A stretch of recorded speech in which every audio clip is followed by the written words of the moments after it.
PowerPoint presentation this morning. This is completely off the cuff. I have not planned this speech. I have not, other than asking God to fill my mouth what He wants me to say. I feel led to say two things. Two reasons why I fight for you. One, I am a mother of a vaccine-injured child. This is my daughter Elizabeth. She's 24. Everybody say hi to Elizabeth. God bless you. And I am also a veteran, just like these here who are with me. All right, show of hands. How many veterans feel that their oath expired when they got out?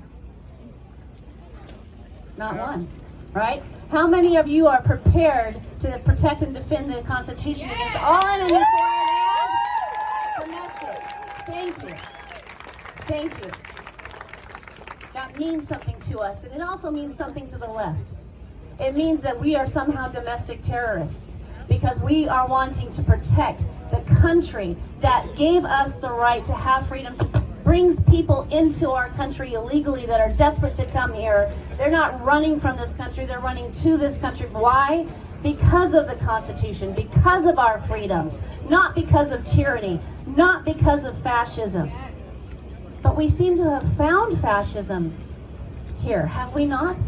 Is the government not using corporations to enact what they cannot do legally? Yeah. The government is consulting with business owners and getting them to force the vaccines on you because they cannot, and they know they cannot, and they are on record saying they cannot do that to you. So what does that make that? Fascism. This Biden administration is fascist. Where is Antifa? Now, I joked with a friend last night. I said I should dress up in Antifa garb because I'm against fascism. So I tried. I just couldn't get myself to do it all the way, you know. And I don't have a black hoodie yet, but I might need to go out and get one. Right? The reason I fight for you, not only because I'm a veteran, but because of love. I love this country, but more important than that, I love Elizabeth. And my God, they are not going to inject her over my dead body. Yes! My daughter. Hear me now, media. Hear me now, Joe Biden. You will not touch me or my daughter or my other daughter or my son. The love of a mother makes me do what I do. We have been through the trials of having a vaccine injury.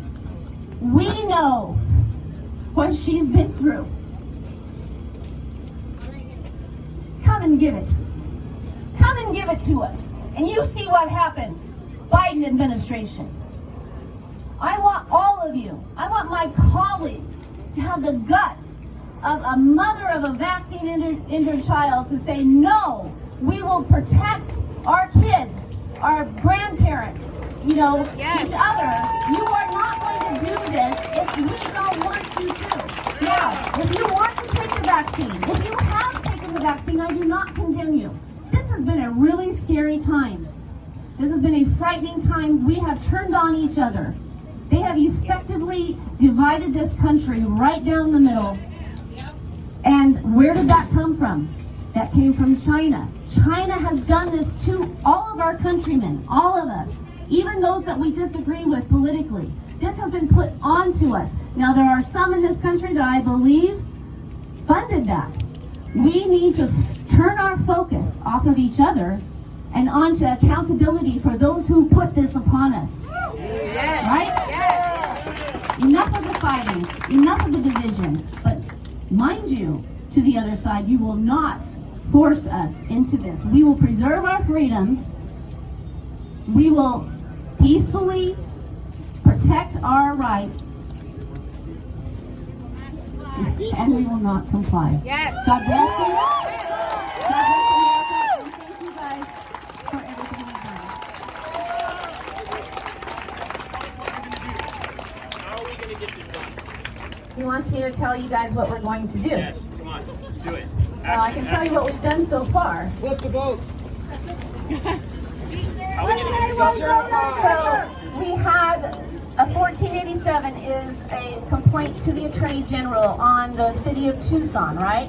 City of Tucson was forcing their will against the law, saying, well, we don't care what the law says, this is what's right, we're gonna do it anyway. Holy crap.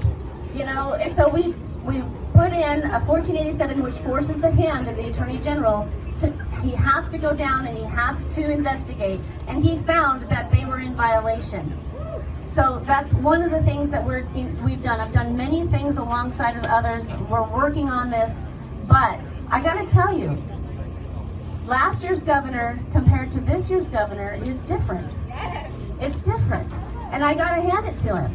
He has adjusted his rhetoric, he has adjusted his decisions, and he has decided to come out for freedom. So as much as I'm disappointed in him last year, I'm very encouraged in him for this year. For whatever reason, I will support him if he defends our freedoms. And what he has done so far, when we were going through the budget process, I said you need to end the emergency. That's one of my things that I wish you would do, is end the emergency. So he did rescind many of his executive orders, but he said, I want to wait until September 29th until the bills go into effect, so that Tucson and Phoenix and other cities don't create their own new emergency, because those bills go into effect that prevent them from doing that. So we'll see if he holds true to his word that my request for him to end the emergency will happen. And I trust and believe that it will. We shook on it, you know, with his chief of staff. And if he's keeping his word, and so far he has, then I believe that he would be amenable to having a special session for both the results of the audit and this issue. I do believe that he will. And I'm going to go on record and say, even though people get mad at me for believing in him, because they're still mad about last year, I am going to put my hope in the fact that he will do this, because it's important for our state, and he is taking action to show us that he may very well call a special session. Now, has he told me that personally? No, he hasn't, but I'm crossing my fingers, and what we all need to do is the same thing we've been doing. Put the pressure on. Now, in that regard, last year, I think it was November 5th, I asked somebody in leadership in the House, we need to have an audit. We need to have a special, I was chair of the elections committee. And I said, I want a special committee hearing so we can bring Fontes in front of us, get him on record, and start an audit proceeding. And I was told, no, that's not appropriate, Townsend. That's not a good idea. And so you guys and myself and a couple others, Paul Gosar was out there with me, we started ramping up the rhetoric, didn't we? And daily it got louder and louder and louder until they couldn't ignore us anymore. And they had to do the audit. And you're going to have to repeat that this year when it comes to the special session.